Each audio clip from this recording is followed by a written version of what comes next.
बिस्मिल्लाहिर्रहमानिर्रहीम, अस्सलाम वालेकुम। आज हम ना किचन में बन रही दही फुल्कियाँ। ये मैंने थोड़ा सा बेसन लिया, आधा कप। उसमें मैंने नमक, मिर्च, हल्दी, ये तीन चीज़ें डाल के फेंट लिया और एक चुटकी मैंने मीठा सोडा डाल दिया। और ये प्याज है, टमाटर है और थोड़ा सा खीरा है, हरी मिर्च काटी, ये बारीक सलाद काटा हुआ मैंने।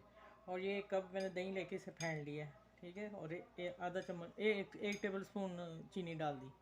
ये मेरी मीठी चटनी इमली की है, मैंने शेयर की है, लेकिन मैं फिर बनाना बताऊंगी आप लोगों को। और ये ग्रीन चटनी है, ये भी डलेगी। और ये चाट मसाला।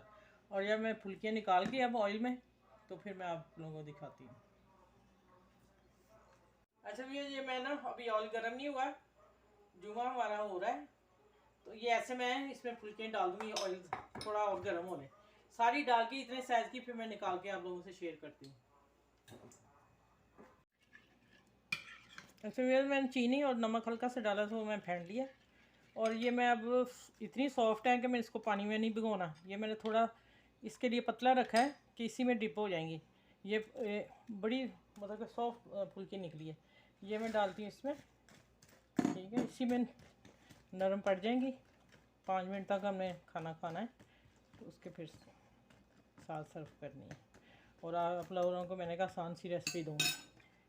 मैंने दाल चावल बनाए हैं, वो नहीं मैंने आप लोगों को दिखाए।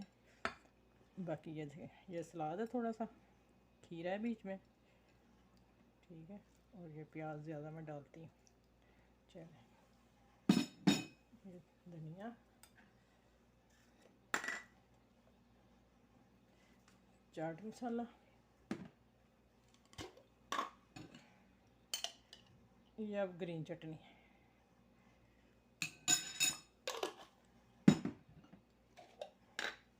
ये अब आ गई खजूर और इमली की खट्टी मीठी चटनी।